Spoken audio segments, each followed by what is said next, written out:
everybody. And it's really great to be back. Mary Lou was kind enough to ask me to do something 3 years ago, and I thought that was it, but she decided that I had to come back. I'm very happy to be back in New Haven anyway. Last time I was with you here was 3 years ago, and I shared some of my thoughts with you on the diplomacy of culture, and not quite the same thing, the culture of diplomacy. The first really concerns how culture can be an active player in international relations from the artistic perspective. The second, on how governments and foreign services use culture as a projection of a national identity to win friends and influence, sometimes without very much subtlety. I included as an example our diplomatic and cultural journey with Russia. The council had been thrown out. I've got a few slides to keep you sort of awake there in the background. This is a good slide from the sort of Cold War years. It's an exhibition of Bond memorabilia that we ran when I was at the Barbican. The council had been thrown out of Russia in 2007, and the UK's relationship with Putin's government was absolutely stone cold. But in 2011 and 12, largely led by artistic initiatives, a statue of Gagarin outside our office, an impressive Antony Gormley show in St. Petersburg, the bilateral dialogue came to life, capped by an agreement to mount an elaborate UK-Russia season in 2014, of which this was a part, complete with programme boards, sponsors, international corporations, and tons of diplomatic paraphernalia. Then came the Crimean invasion, Ukraine, international sanctions right at the start of that year. Now, it says much for the underlying mission of the British Council, working in the UK's national interest, but at arm's length from government, that we were able to continue the year at all. The artistic events went ahead, but stripped of any official attendance and receptions. Now, it goes right to the heart of our original mission. The British Council, founded in 1934 to create, quote, a friendly knowledge and understanding between the people of the UK and the wider world. Now, our mission is much the same today. Our work teaching English, sharing the UK's arts and culture, and developing educational collaborations, this all makes a lasting difference to our international standing and to prosperity and security both at home and abroad. In this case, however distasteful it might seem, and however individual artists might feel, and some of them did decide not to participate, a position which I entirely respect, it's clearly in the longer-term broad interests of the UK and Russian peoples to continue some kind of dialogue through arts and culture. Now, a lot else has changed in these last 3 years, not just in Russia. Instability and intolerance are on the rise everywhere. Migrant and displaced populations in North Africa and the Middle East continue to go on an epic scale, in part because of the seemingly never-ending Syrian tragedy. IS and its nihilistic interpretation of Islam have led to the widespread destruction of cultural heritage in the Middle East. All in all, not a pretty picture. Concurrently, American influence has declined in key geopolitical theatres as Chinese influence has grown, something maybe to reflect on. How have we responded, and how are artists responding? In the British Council, we've rapidly expanded our work in the field of culture and peace building. This is a profound piece of repositioning for us alongside our more traditional showcasing work for the UK. We believe that arts can play a much bigger and more impactful role on the world stage in the field of international development, alongside more traditional military and aid-based interventions. We believe artists offer hope, memory, reaffirmation of identity, can strengthen families, and offer routes to employment and security. Culture reduces intolerance and builds understanding. This programme has two pillars. Artists in recovery. For example, we are supporting displaced Syrian artists to produce work. An exhibition that started in London travelled this month to the European Parliament and will come to Washington later via Belfast in Northern Ireland. And voices and space for social change. This last one includes access to justice programmes through theatre in Myanmar, programmes for at-risk youth in the Caribbean through physical theatre, creative collaborations in the Middle East and North Africa, for example, breakdancing and storytelling with young people in Tunisia. There you can see that. And that's breaking out now across the whole of the Maghreb region. It's a project we're helping to support and lead. Plus, arts in public space in the Americas and creative enterprise development in Afghanistan. Now, it's become a bit of a mission for me personally. I don't think the arts can be relegated to the sidelines anymore, or more importantly, be ignored by governments and key international agencies. Our evidential impact is too strong. Now, inevitably, this kind of work takes us into more directly political areas, controversial areas. But the arts have always been political. To me, Shakespeare was political. Beethoven's disowning of Napoleon in his Eroica Symphony was political. The wicked satirical cartoons of the 18th and 19th centuries were political. David's Death of Marat was political. Goya's The 3rd of May, 1808, or The Horrors of War were political. Picasso's Guernica. And their greatness as art is tied to the specificity of the conflicts and situations they portray. These are direct, these are personal, and I've just made sure I've left some papers that I needed. I don't have, so anyway, never mind. These are direct, these are personal, these are dangerous. I've just been reading a book called Art as Therapy, by the English philosopher Alain De Botton, and he comments about art having always been political, but the fact that it can be used in a corrupt way, and it can be used for good and for change. He cites particularly the Christo wrapping of the Reichstag soon after the Berlin Wall came down, as enabling Germany really to think its conflicted political past. Now, I don't think I can recall a time when I've seen the arts so directly in the front line of global politics as now, with the possible exception of Stalin's terror and the artists like Shostakovich who coped somehow, and so many who didn't and disappeared. Earlier this year, we witnessed the Charlie Hebdo massacre in Paris. A month ago, one of our key partners in Karachi, Sabine Mehmood, a human rights activist and leader of a local arts center, was gunned down and killed. And here in the US, we've seen artists for justice demonstrations at the Armory, raising the political temperature through art, and widespread protests at Art Basel in Miami last December. In Russia, Vladimir Putin is busy locking up artists like Pussy Riot, curbing social freedoms, and trying to re-establish a kind of insidious, old-style nationalist cultural credo. Even in this febrile situation, Neil MacGregor of the British Museum felt able to lend the Elgin marbles, already hotly contested, to a Russian museum, a highly dramatic artistic gesture with deep political implications. In this talk, I'm trying to offer some kind of oversight on the current relationship between two uneasy bedfellows, artists and politicians, and some ideas for future positioning on what I've described as the hotly contested cultural relations mattress. Arts and artists are in the front line, in the social front line, as they seek to advance issues of personal freedoms, regeneration, social equality, the environment, and the power of these arts in these arenas have been notably expanded through the impact of the web and social media. I mentioned just now the senseless murder of an arts partner of ours in Karachi. Paul Smith, who's there in front of you, our current director in the United States, and our moderator, was formerly our director in Kabul, Afghanistan, and over there oversaw some outstanding arts work in extraordinarily challenging circumstances before and after our office was bombed, as you can see here, in 2012. We're still working there, but under even more constrained circumstances.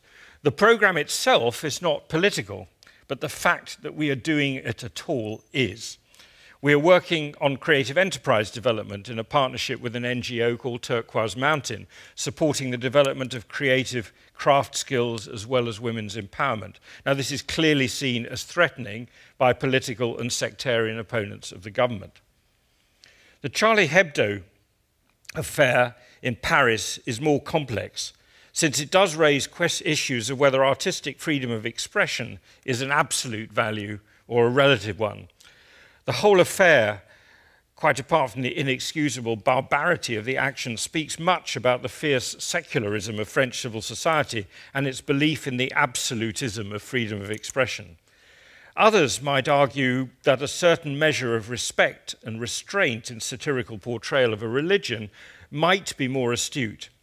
Now, all religions have been satirized for centuries, but I can't help but feel now that in the pursuit of a common ground, some common ground of mutual understanding, a certain degree of self-restraint might serve us all better at the moment. And interestingly enough, I finished the Alain De Botton book yesterday on the train up from New York, and he mounts a spirited defense of a kind of organizational censorship that we might self-impose on ourselves, and he obviously wrote before these recent events, and he recognizes that it's probably an unpopular position to take, but interesting that he is actually arguing a case for it. Other artists are also on the front line. Take the case of installation and performance artist Tania Bruguera in Cuba. We hear a great deal about social change in Cuba, but this clearly hasn't extended to her. Her work pivots around issues of power, control, interrogating, representing events in Cuban history. A recent piece called Yo también exijo, I Also Demand, was both performance and protest in the heart of Havana and led to her detention 3 times by authorities last December. I think she's now free, but waiting to see if charges will be brought against her, and I think they've taken her passport away. A rather different case arose from the Edinburgh International Festival last year when the South African company Third World Bun Fight, directed by the very talented Brett Bailey, who worked several times with me at the Barbican, produced an extraordinary piece called Exhibit B. It was a unique hybrid of performance and exhibition, looking at themes of racism and Europe's colonial history via a set of 13 fixed installations with live people. It was based around the human zoos and ethnographic displays popularized not so long ago at the end of the 19th century. In each tableau, the audience is confronted by a black performer who casts an unsettling silent gaze at the viewer. I found it totally compelling. The reviews used words like moving, vital, disturbing, unbearable, essential, not only as a political statement relating to the past, but also as a bold and compelling piece of theatre. What made me even more uncomfortable and sad was that when it was due to come to the Barbican after Edinburgh, it was actually forced off the stage by protesters calling it a, quote, act of complicit racism, despite the fact that all the cast who were black fully understood the implications of what they were doing. First, they were 100% wrong, the protesters, but second, they had absolutely no right to prevent other adults from seeing it, judging it, and responding to it. And I wish it had been possible for the Barbican's management to be as resolute as the programmers had been bold in standing up for fine theatre, provocative theatre, but in no way racist theatre. Some of what I've said already indicates that I believe there's been a much broader and higher level of social engagement by artists in recent years. It's difficult to prove causality, but it's hard not to see this as a response to increased intolerance in certain societies, as well as a belief that the arts can mobilize more forces, more opinion, and effect significant social change. Now, my own views have changed pretty dramatically in the last few years.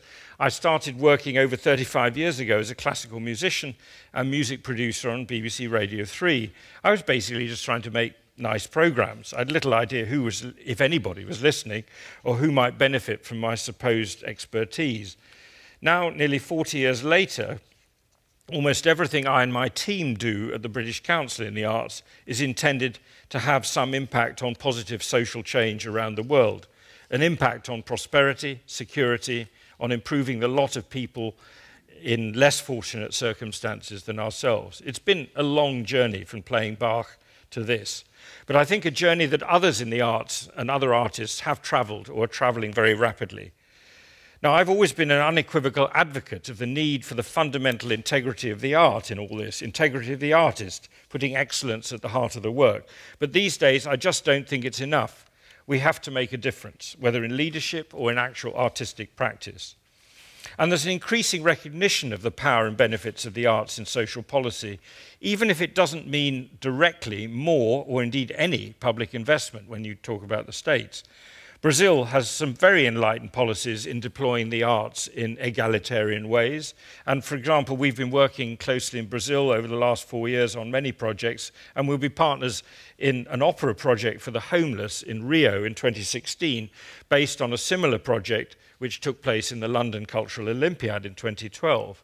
And in Japan and Korea, there's huge interest in building on the work the UK sector has done and is developing in areas of arts for the deaf and disabled and in arts for an aging society, both significant issues in East Asia.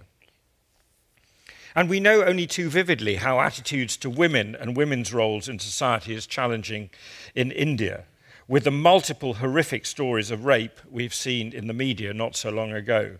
This play, Nearbaya, by the South African director Aiello was intended as a direct response to this and proved to be a profound success at the Edinburgh Festival in 2013.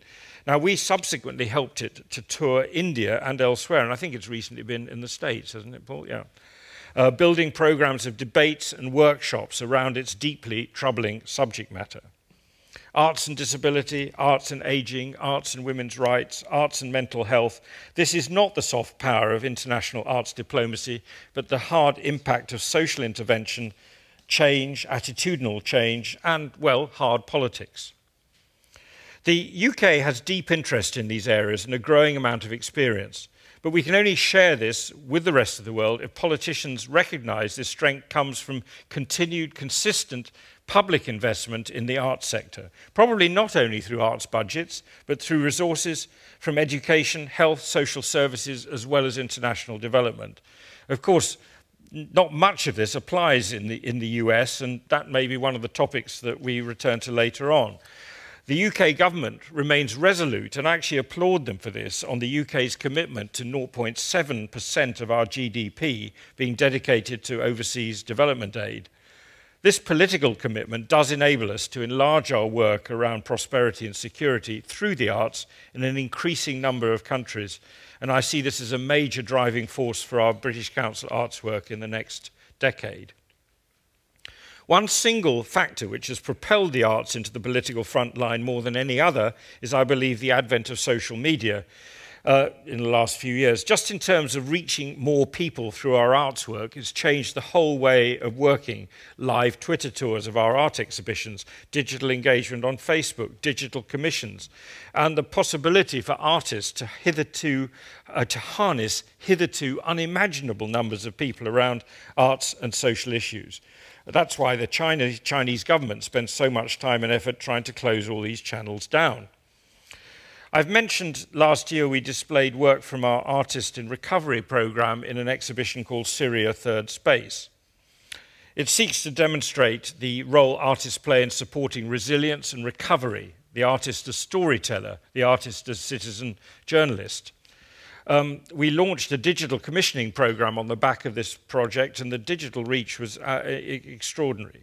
Now, through this work, we've built relationships with artists, and in the case of Iran, have paved the way, we hope, for the restarting of a sensible political, cultural dialogue between our two countries. Our digital arts work in areas of social freedoms has included this 5 Films for Freedom program to extend the reach of the Flair LGBT Film Festival by making 5 of the films available for free screening around the world. The accompanying social media program to promote freedom, equality and LGBT rights reached 137 countries, of which 43 continue to criminalise homosexuality. Colleagues in more than 70 countries at the British Council promoted the campaign. We had 5 million unique web impressions with the films and interviews having over 250,000 views, 154,000 on the British Council Facebook site. This scale of penetration through the arts on such key social issues would have been unimaginable even 5 years ago. Now, of all the art forms, theatre is the one that most directly addresses politics. Politics apparently was once described as show business for ugly people. But there's, you know what I guess. But if there is an element of political theatre in the political process, then politics, at least in the UK, is an indispensable part of theatre. Two writers and critics, Michael Billington and Charlotte Higgins, both from The Guardian, have recently written fascinating pieces about the rebirth of political theatre and the continuing evolution of the political debate on our stages. Billington points to the recent schedules as evidence. Mike Bartlett's Charles III, the Don Mower Warehouse's new play about the 2011 Occupy movement, National Theatre Wales' Border Game, a participatory event recreating the hazards of illegal border crossings. Many other examples put our society under the microscope and speak truth to power. Charlotte Higgins, who's a consummate classicist, by the way, provides a fascinating view of the way theatre infused the political and social life of ancient Athens, juxtaposed with a brilliant take on our own House of Commons as theatre, which is worth quoting. Quote, "It is a largely male cast. Raked seating flanks a thrust stage, and from time to time people leap up from the rows of benches to shout out their lines as if they are audience and actors both. There appear to be two protagonists. They quarrel noisily with one another. All of this carries on over a steady background of noise, exaggerated laughter, hoots and honks, cries and shrieks expressive of agreement or disagreement or derision or spite. It is compelling as ritual. The debating chamber of the House of Commons is a theatre. And since the television of proceedings in 1989, it has had at least potentially the whole nation as its audience. We may find ourselves cynical at the yelling and point scoring, more panto or pub brawl than Shakespeare. Nonetheless, it is people engaged in dialogue. It is debate, it is conflict, it is spoken, it is embodied. It is enfolded in ritual by virtue of the space it inhabits and by meticulous ordering of proceedings. Politics is theatre. It is surely because politics and theatre share so many qualities that of all the art forms reflecting back to us the world we live in, it is theatre that is most adroitly and directly addressing its politics. The House of Commons as political theatre, but it's proved so much harder to engage our elected politicians in the real world of the arts, if that's not an oxymoron. No such issues with our other chamber, the much more well-behaved House of Lords, who've been much exercised in the last year about issues of soft power. A House of Lords committee on soft power, followed by 2 debates on the subject, both of which offered strong support to the UK's 2 major soft power assets, the BBC and the British Council. In the second of the debates, no less than the Archbishop of Canterbury, it's always good to have God on your side, he stated, quote, "We need to demonstrate how it is possible to operate internationally in a way that increases understanding and hence reduces the likelihood of armed conflict, while maintaining a generosity of spirit that enables those with whom we cooperate to maintain their autonomy, independence and self-respect." In recent weeks, the wanton destruction by ISIS of cultural heritage that belongs to the world takes this way beyond narrow politics into issues for the whole of humanity, where only a concerted international effort, setting aside political divides, is likely to have any chance of success. To make a point here, this is a very British Council corporate slide. It attempts to place the entirety of our work within the concepts of security, stability, prosperity and development, and influence and attraction. It's quite an interesting slide to look at for those who are students of the scene, and also to see how we try and work our work into that. It's partly also to help make a good case for what government funding we've got left to continue in the next public spending round. Now, evidence of the impact of the cultural sector is more widely acknowledged than ever.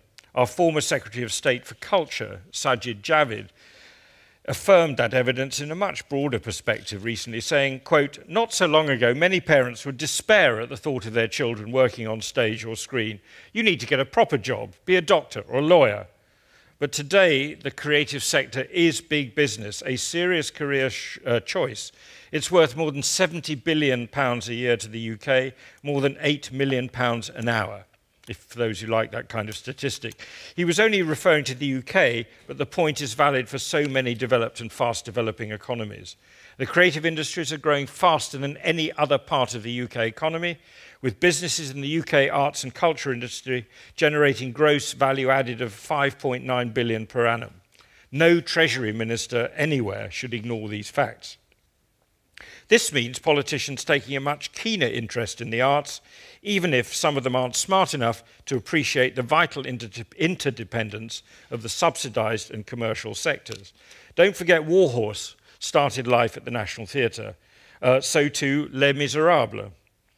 Politicians in general seem more comfortable trumpeting the virtues of the so-called creative industries because they are seen as businesses rather than arguing for at least maintenance of grant levels to the subsidised arts, which in their own way provide just as much engine fuel to the economy, and without which much of the sector's success would dissipate rapidly. Journalist John Kampfner, in a recent article in The Guardian, warns against the danger of the UK losing its international leadership role in culture if the government doesn't support it enough, and other governments are supporting it more, as well as learning so much of how we do it in the UK. I know because my team send many excellent professional colleagues from the UK overseas to do just that.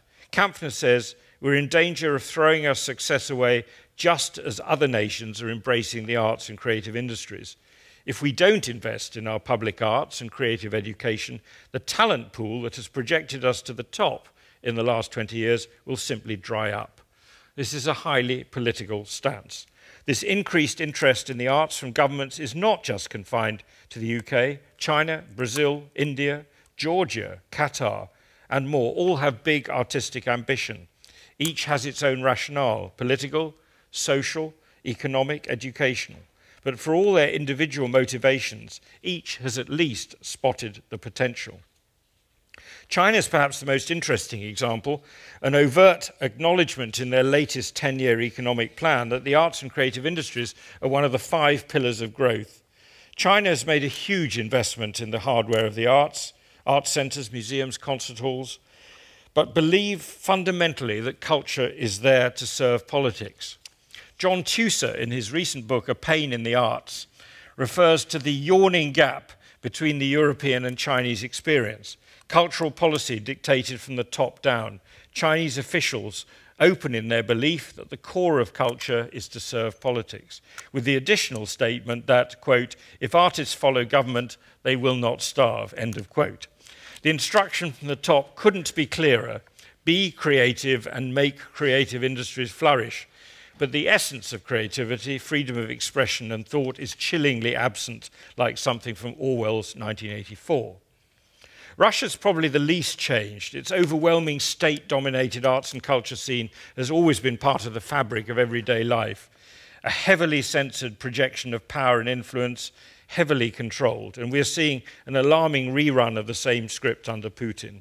Hardly surprising the rock group Pussy Riot are obliged to turn themselves into icons of free expression by attacking some of Russia's institutions, including the church. So the swing goes both ways. Artists become more political, and politicians seek to politicize and control the art. As my example of our recent Syrian show, Third Space, demonstrates, the arts themselves can become overtly and politically powerful, which only goes to show why in repressive regimes they are so often so feared. What's different this time around in the arts and politics debate is the importance of the cultural sector in economic and social regeneration and growth. Russia's oil-dependent economy is broken, nor can Qatar's gas economy last indefinitely, nor ultimately will China's heavy manufacturing economy last, unless each of them diversifies. Hence the interest in the arts and creative industries. Qatar is investing systemically in a knowledge-based economy founded on arts and humanities education for the next 20 years. The Indian government has also seen it coming and is moving creativity much higher up the international scale. Ironically, it's the UK which seems reticent to invest for all our fine words. The political establishment still split on priorities in the core educational curriculum between STEM and STEAM, for those not, whether the arts, A, should be included with science, technology, English and maths. For me, it's a no-brainer. The upshot of all this is that the era in which the arts can exist in their own bubble is long gone. I don't regret it. But are there dangers? Yes. For as long as governments continue to pay the piper to whatever extent in some countries, it's inevitable they will still want to a greater or lesser extent, depending on the levels of freedom in the country concerned, to call the tune. And where does the US sit in all this debate on soft or smart power? In the country which invented the term, you have, with respect, no British Council-like mechanism to influence this area of public policy, and much, I know, to the regret of many people here, including me. It is therefore incumbent on us all, when working in the arts, to guard our independence when we're working with politics, but also to take certain other protective, proactive measures. I offer you 5 to finish. Vigorously defend editorial freedoms, at the same time using them to build mutual trust and respect. Embrace social impacts, but not at the expense of the quality of your art. Embrace alignment with national as opposed to party political strategies in international policy and development. Look for ways to find support and resource from other budgets other than the arts: education, health, science, environment, international development. The arts must become more broadly an attractor of public as well as private and corporate funds. And finally, articulate with confidence and evidence the benefits, the impact and the value of whichever country you are a citizen. With all these multiple caveats, I would welcome the day when ministries of culture are at the heart of government rather than peripheral, still small, but highly influential and powerful across the full spectrum of public policy. Thank you.